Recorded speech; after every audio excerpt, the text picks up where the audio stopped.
അൽഹംദുലില്ലാ മാഷാ അല്ലാ. ഇന്ന് മദ്രസത്തെ ഉസ്താദിന്റെ ചെലവുള്ളൊരു ദിവസമാണ്. അപ്പൊ ഞാൻ രാവിലെ ഒരു 5 മണിക്ക് ഞാൻ രാത്രി ചെറുപയർ വെള്ളത്തിലിട്ടുങ്ങാണ്ട് കുതിർക്കാൻ വെച്ചിന്. അപ്പൊ ചെറുപയറൊക്കെ നേരം വെളുത്തപ്പോത്തിന് നന്നായി കുതിർന്ന് വന്നിട്ട് ഇനി ആ വെള്ളം മാറ്റിങ്ങാണ്ട് കഴുകിങ്ങാണ്ട് കുക്കർക്ക് ഇനി ചെറുപയറിന്റെ മുകളിലായിട്ട് വെള്ളം വെക്കുക. അപ്പൊ നോക്കുമ്പോ അൾക്കിലെടുത്ത് വെച്ച മഞ്ഞപ്പൊടി കഴിഞ്ഞു. പിന്നെ റാക്കിന്റെ മുകളിൽ നിന്ന് അളുക്കെടുത്ത് മറ്റേ ഭരണി എടുത്തുങ്ങാണ്ട് മഞ്ഞപ്പൊടി അൾക്കിലാക്കി. ഇത് നമ്മള് വീട്ടിൽ കഴുകി പൊടിച്ച മഞ്ഞളാണ്. നോമ്പായപ്പോത്തിന് കഴുകി പൊങ്ങി ഉണക്കി പൊടിച്ച പൊടിയാണ്. നാടൻ മഞ്ഞപ്പൊടി 1 സ്പൂൺ ഇട്ട് കൊടുത്തു. സ്പൂണ് മീൻസ് ചെറിയ സ്പൂണാണ്. അപ്പോഴാണ് മുളക് ഇല്ലാത്തത് ഓർമ്മ വന്നത്. അപ്പോൾ പച്ചമുളക് നമ്മൾ മുറ്റത്ത് പച്ചമുളക് കരിയേപ്പ് ഇതൊക്കെ പിന്നെ മുറ്റത്തുള്ളത് കൊണ്ട് അപ്പം തന്നെ പോയി കണ്ട് പറിച്ചെടുക്കും. കണ്ടോ ഫ്രഷായ കരിയേപ്പും പച്ചമുളകും നമുക്ക് കിട്ടി. ഇനി നമുക്ക് 1 സ്പൂൺ ഉപ്പിട്ട് കൊടുക്കാം. അപ്പം തൽക്കാലം 1 സ്പൂൺ ഉപ്പിട്ട് കൊടുക്കാം, ഉപ്പ് പാകത്തിന്. പിന്നെ പച്ചമുളക് കീറിയിട്ടു. പിന്നെ ഒരു വല്യുള്ളി, ഒരു കിഴങ്ങ്, ഒരു തക്കാളി അതൊന്ന് കഴുകിങ്ങാണ്ട് മുറിച്ചിട്ടു. കിഴങ്ങിട്ടാലേ ചാറിനൊരു കുറുകലിട്ടു, കുറുകി കൊണ്ടിരിക്കും ചാറ്. അതൊക്കെ ഇട്ടെടുത്തു. കുക്കർ അടച്ചു, കത്തിച്ചു. കുക്കർ അടുപ്പൊക്കെ വെച്ചു. ഞാൻ ഉണ്ടാക്കുന്ന രീതി കേട്ടോ ഞാൻ പറയണത്. നിങ്ങൾ ഉണ്ടാക്കണമൊക്കെ ഒന്ന് കമൻറ്റ്. അതങ്ങനെ കടന്ന് വേകട്ടെ.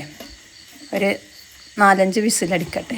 കുക്കറിൽ വിസിൽ വരുമ്പോഴത്തിന് ചെറുപയർ വെന്ത് വരുമ്പോഴത്തിന് കുറച്ച് പാത്രം ഉണ്ട് കഴുകാൻ. പാത്രം അതിൻ്റെ ഇടയിൽ കൂടെ കഴുകി വെച്ചാൽ കഴുകി വെച്ചാൽ പാത്രം ഇങ്ങനെ നിരന്ന് കിടക്കും. അങ്ങനെ ആയ പാത്രം കഴുകി വെച്ചു. അപ്പോൾ ഇതിന് നമ്മളെ കുക്കർ വിസിൽ വന്നിട്ടുണ്ട്. അതങ്ങനെ വേകട്ടെ അവിടെ കിടന്നുങ്ങാണ്ട്. ഈ നമുക്ക് അടുപ്പ് കത്തിച്ചുങ്ങാണ്ട് ചോറിനില്ല വെള്ളം വെക്കണം. ഇന്ന് മക്കൾക്ക് സ്കൂളില്ല ദിവസമാണേ. അപ്പോൾ ഓൽക്ക് ചോറ് ഓലക്കോടി ഉണ്ടാക്കിയാലേ സുഖമാണ് തീ കൂട്ടാൻ. ഓലക്കോടി കത്തിച്ചുങ്ങാണ്ട് അടുപ്പൊക്കെയാണ് വെച്ച് കൊടുത്താലേ തീയാണ് കത്തും. അങ്ങനെ കത്തിച്ചു, അടുപ്പ് കത്തിച്ചാണ്.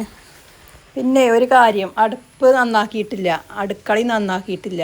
ഞങ്ങളെ വീടിൻ്റെ പണി മൊത്തം തീർന്നിട്ടില്ല. അപ്പം ഞാൻ തീരട്ടെ വിചാരിച്ച് കണ്ട് നിന്നിനി വീഡിയോ എടുക്കാം. അപ്പോൾ ഫോൺ ഇട്ടിയപ്പോൾ ഇനി വീഡിയോ എടുക്കട്ടെ, ഇല്ലേൽ വെച്ച് കണ്ട് ശരിയാക്കട്ടെ, വീഡിയോ ഇടട്ടെ വിചാരിച്ച് കണ്ട് നിന്നതാണ്. ഉള്ളത് കൊണ്ട് ഓണം പറഞ്ഞ് കേട്ടിട്ടില്ലേ, അതേമാതിരി ഉള്ളത് വെച്ച് കണ്ട് അഡ്ജസ്റ്റ് ചെയ്യട്ടെ വിചാരിച്ച് കണ്ട് വീഡിയോ ഇടാൻ വിചാരിച്ച് കണ്ട് വീഡിയോ ഇടൽ തുടങ്ങിയത്. വീഡിയോ കാണുന്നതിൻ്റെ ഇടയിലേ ലൈക്കും കമൻറ്റും ചെയ്യാൻ മറന്നു പോകരുത് കേട്ടോ. നിങ്ങളെ സപ്പോർട്ട് ആവശ്യം. അത് പറഞ്ഞുകൊണ്ടിരിക്കുന്നതിൻ്റെ ഇടയിൽ വെള്ളം അടുപ്പത്ത് വെച്ചു.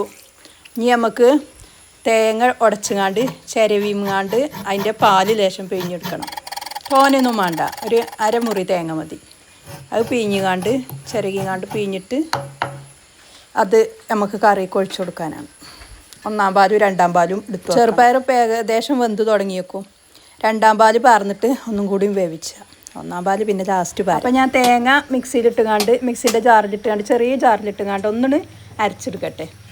എന്നിട്ട് അത് നല്ലോണം ഒരു മുണ്ടെടുത്തുകാണ്ട് അതിൽ കെട്ടിക്കാണ്ട് പിഴിഞ്ഞുകാണ്ട് 1-ാം പാല് വേറെ 2-ാം പാല് വേറെ ആക്കിക്കാണ്ട് വെച്ചിരുന്നു.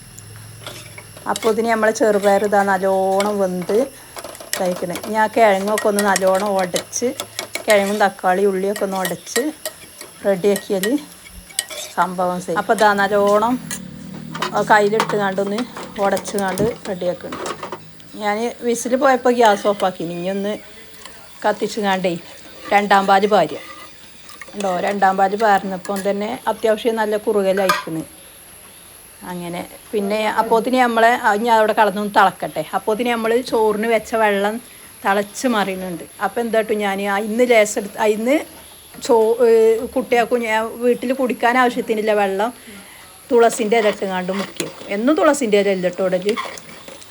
അപ്പം ഇന്നങ്ങനെ തുളസിൻ്റെ ഇലയാണ് അത് ഇട്ടുങ്ങാണ്ട് മുക്കി വെച്ചു. എന്നിട്ട് അതിക്ക് വീണ്ടും ലേശം വെള്ളം വാർന്ന് വെച്ച് കഴിഞ്ഞാൽ അരി ഇടണം. അപ്പോത്തിന് നമ്മളെ ഇതിവിടെ വെന്തിക്കണ്, ചെറുപയർ വെന്തിക്കണ്. അതിൽ ചെറുപയർ വെന്തുകാണ്ട് 1-ാം പാല് പാർന്നു വാങ്ങിക്കണം. അപ്പോത്തിന് അരി വെള്ളം അവിടെ വീണ്ടും ചൂടായി. ഇനി അരി കഴുകിങ്ങാണ്ട് വെള്ളത്തൊക്കെ ഇടണം. ഒരു 3-4 പ്രാവശ്യം നല്ലോണം കഴുകി പിന്നെ ചൂടുവെള്ളം കൊണ്ടും കഴുകിങ്ങാണ്ട് ഇനി അരി ഇട്ട് കൊടുക്കുകയാണ്. ഇനി അരി ഇട്ടാൽ പിന്നെ അതവിടെ കടന്ന് അങ്ങനെ വന്നോളും. അധികം വേവൊന്നുമില്ല, 2 തളച്ചാൽ പോകും. റേഷൻ കടയിലത്തെ അരിയാണ്. അതിലത് അവിടെ ഇട്ടുങ്ങാണ്ട് 1-ാം പാല് പാർന്നുങ്ങാണ്ട് കുക്കറൊന്നും അടച്ച് വെച്ച് പിന്നെ തിളപ്പിച്ചിട്ടില്ല. പിന്നെ ഒരു ചട്ടി അടുപ്പത്ത് വെച്ചുങ്ങാണ്ട് ലേശം ചെറിയുള്ളി അരിഞ്ഞിട്ടുങ്ങാണ്ട് അത് വെളിച്ചെണ്ണ ഒഴിച്ചുങ്ങാണ്ട് അതൊന്ന് മൂമിച്ചെടുക്കണം, വറവിട്ടെടുക്കണം. അപ്പോൾ അങ്ങനെ ചട്ടി അടുപ്പത്ത് വെച്ചു, ഉള്ളി ഇട്ടു, എണ്ണ വാർന്നു, ഒന്ന് വറവാവട്ടെ. പിന്നെ കരിവേപ്പിൻ്റെ ഇല പറഞ്ഞില്ലേ നമ്മളെ മുറ്റത്തിൽ നിന്ന് തന്നെ എടുത്തോന്ന് വെച്ച് ഇനി കരിവേപ്പിൻ്റെ ഇട്ടു. വറ്റൽമുളക് ഇട്ടുങ്ങാണ്ട് ഒന്നും കൂടി മൂത്ത് വരുമ്പോൾ നുള്ളു മഞ്ഞൾപ്പൊടി ഇടുക. മഞ്ഞൾപ്പൊടി ഇട്ടിട്ട് എന്നാൽ ഒരു കളർ ഉണ്ടാകുക മഞ്ഞൾപ്പൊടി ഇടുമ്പോൾ. നമ്മളെ നാടൻ മഞ്ഞളാണ്. മഞ്ഞൾപ്പൊടി ഇടുമ്പോൾ ഒരു നല്ലൊരു കളർ കിട്ടും, കറിക്കൊരു കളർ കിട്ടും. നിങ്ങളിങ്ങനെ ഉണ്ടാക്കലുണ്ടോ? കമൻറ്റ് ചെയ്യുകൊണ്ട്. എന്നിട്ട് നേരെ ഗ്യാസ് ഓഫാക്കിങ്ങാണ്ട് ആ ചട്ടിയോടെ കുക്കർ അയക്കണം പാർന്ന് ചട്ടിക്കണം മാറ്റി. ഇനി കുക്കർ കഴുകി വെക്കാമല്ലോ. കണ്ടോ കറി ഉഷാറല്ലേ? നല്ല ടേസ്റ്റുമാണ് കേട്ടോ. എല്ലാത്തേക്കും എന്ത് കോമ്പിനേഷനാണ്. അപ്പോഴത്തേന് നമ്മളെ ദോശമാവ് പൊങ്ങി വന്നിക്കണ്. ഇനി ദോശമാവിൽ ഉപ്പിടലില്ലേ ഇനി അരക്കുമ്പോൾ. ഇനി അത് അരച്ചിട്ട് ഉപ്പിട്ടിട്ട് നമുക്ക് ഇളക്കിയിട്ട് ഗ്യാസുമ്മേണ് ചുട്ടെടുക്കുന്നത്. അടുപ്പത്താണ് ചുടണം വിചാരിച്ചിരുന്നത്, പക്ഷേ അടുപ്പിന് ഒഴിവില്ലാത്തത് കൊണ്ട് ഇനി ഗ്യാസുമ്മ ചുടട്ടെ. അങ്ങനെ ഒരു പാൻ അടുപ്പത്ത് വെച്ച് കണ്ട് ചൂടാവട്ടെ. ഞാൻ ചുട്ടിട്ട് ആണോ കണ്ടോ അപ്പം ചുടൽ ഏകദേശമായി. ഇതാ കുട്ടികൾക്ക് ചായ എടുക്കട്ടെ വിചാരിച്ച് കണ്ടേ. ഒക്കെ സ്കൂൾക്ക് പോകാൻ നിൽക്കുകയാണേ. അപ്പം കുട്ടികൾക്കൊക്കെ ചായ കൊടുക്കുന്നുണ്ട്, അതിൻ്റെ ഇടയിൽ ചുടുന്നുണ്ട്. അങ്ങനെ പിന്നെ ഈ ദോശമാവിൻ്റെ റെസിപ്പി വേണമെങ്കിൽ പറയുന്നുണ്ട് കേട്ടോ. നല്ല അടിപൊളി സോഫ്റ്റ് പഞ്ഞി പോലത്തെ ദോശ അറിയില്ലേ, അങ്ങനത്തെ ദോശയാണ്. നല്ല സൂപ്പറാണ്. കമൻറ്റ് ചെയ്യുകൊണ്ട് ഞാൻ കാണിച്ചു തരുന്നുണ്ട്. അങ്ങനെ ബ്രേക്ക്ഫാസ്റ്റ് കുടിച്ച് കഴിഞ്ഞ് ഒക്കെ കഴിഞ്ഞ് പിന്നെ ചുടൽ കഴിഞ്ഞ് ഞാൻ ചായ അടിച്ച്. പിന്നെ ഇനി അടുത്ത കഥാപരിപാടികൾ തുടങ്ങണ്ടേ. ഒക്കെ മക്കളൊക്കെ സ്കൂൾക്ക് പോകാനും ഒരുങ്ങുകയാണ്. ഞാൻ അപ്പോഴത്തേന് ചോറ് വെന്ത് നല്ലോണം വെന്ത് എനിക്ക് നല്ലോണം വെള്ളം പാർന്നിട്ട് ഊറ്റിയാൽ നല്ല കുഴപ്പമില്ല ഉണ്ടാവില്ല, അല്ലെങ്കിൽ ഇങ്ങനെ ഒട്ടിക്കൊണ്ട് നിൽക്കും. പിന്നെ ഉസ്താന് ചായ അല്ല വേണ്ടത്, ഡയറ്റാണ് കാരണം. അപ്പോൾ ചൂടുവെള്ളമാണ്. അപ്പം ഒരു പട്ട കഷ്ണം ഇട്ടുകാണ്ടേ, ചെറിയ 2-3 പട്ട കഷ്ണം ഇട്ടുകാണ്ട് വെള്ളം തിളപ്പിച്ച് അത് അവിടെ റെഡി. ഇനി മക്കൾക്കില്ല ചോറാക്കട്ടെ. ഒരാളെ ചോറ് കൊണ്ടുപോകലുള്ളൂ. അങ്ങനെ ചോറാക്കി.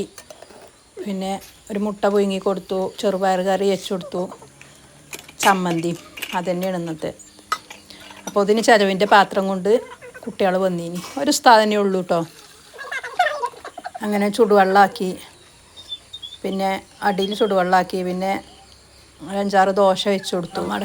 നടുമടക്കിങ്ങാണ്ട് വെച്ച് കൊടുത്ത് അതിൽ കൊള്ളു. പിന്നെ കറി, പിന്നെ 2 മുട്ട തന്നെയാണ് എന്നും ഞാൻ കോഴിക്കറിയും പിന്നെ പത്തിരിയൊക്കെ ഉണ്ടാക്കലുണ്ട്. അങ്ങനെ ഉസ്താദിൻ്റെ ഭക്ഷണം കൊണ്ടുപോയി. അപ്പം അത്രയൊക്കെ തന്നെ ഉള്ളൂ ഇന്നത്തെ വീഡിയോ. ഇനി അടുത്ത വീഡിയോ ആയിട്ട് ഞാൻ വീണ്ടും വരണ്ട് ഇൻഷാ അല്ലാഹ്. ലൈക്ക് ചെയ്യാനും കമൻറ്റ് ചെയ്യാനും ഷെയർ ചെയ്യാനൊന്നും മറക്കരുത് കേട്ടോ. ഓക്കെ.